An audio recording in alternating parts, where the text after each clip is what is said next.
Razer are synonymous with PC gaming, so a move into the mobile gaming space seemed like a no-brainer. Well, that was short-lived, but even if we don't see a Razer Phone 3, the Razer Phone 2 remains arguably the best gaming phone on the market, but for how much longer?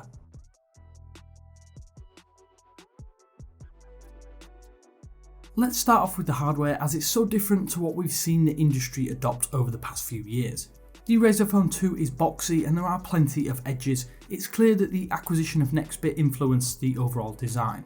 The display too has a 16:9 ratio, which is again at odds with the edge-to-edge displays we've seen from almost every corner of the market. The IPS LCD panel does have a super slick 120Hz refresh rate that makes me feel as though this glides in operation.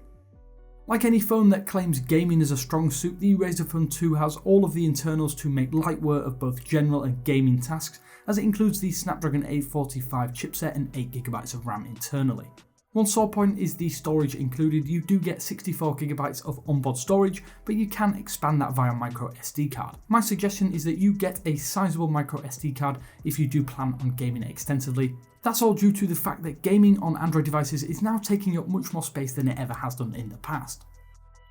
Performance of the device is enhanced thanks to the ultra lightweight skin atop Android that Razer have opted for. The Razer Phone 2 actually comes preloaded with Nova Launcher, which I must say I'm a massive fan of. The recent Android Pie update to the device also ensures that overall performance is top notch, but it is concerning for potential buyers that we may not see Android Q on this handset. I must say that even with some outdated hardware, it does feel overall refreshing given what the industry is currently doing. I personally love the boxy nature of the handset, and the bezels leave you somewhere to place your thumbs without covering up important elements of the display. The lack of a headphone port is disappointing in some regards, but these speakers do make up for the removal. When gaming, that combination of speakers and 120Hz display results in a superb experience, and one that reminds me very much of my experience with the original Nexus 6P. The cameras were one area I did have slight concerns about this device, and although I wouldn't say the dual 12MP rear sensors are particularly great, they do manage to produce some visually pleasing shots that just end up lacking quite a bit of detail when you do inspect them closer. I will say that the dynamic range is pretty good, as is the overall colour rendition.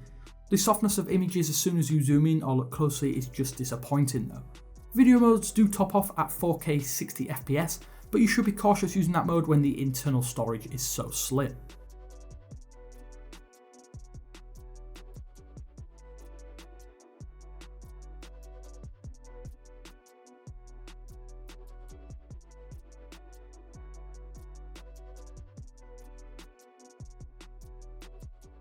I have to say the battery in my experience has been pretty impressive. I easily manage what I would consider a full day with plenty of headroom left over thanks to that big 4000 mAh battery. If you are an avid gamer though, I would imagine that the battery will need to be topped up at some point during the day, as 3D titles like Asphalt 9 can make a real dent in that battery. One piece of advice would be to turn off the rear RGB LED Razer logo, as having this constantly on will absolutely demolish your battery life throughout the day. I will say though that the included fast charger does top up the battery pretty quickly though.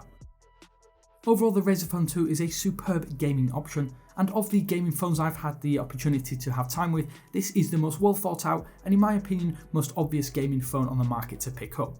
The only major problem though is that with no Razer Phone 3 on the horizon, will it get the support it needs moving forward? Beyond that, this is arguably the best overall gaming package for a smartphone video game enthusiast, especially as it's now dropped to that magic sub $500 price point. That said, with the OnePlus 6T at a very similar price point and gaming modes of its own, it might be worth taking a look at that device.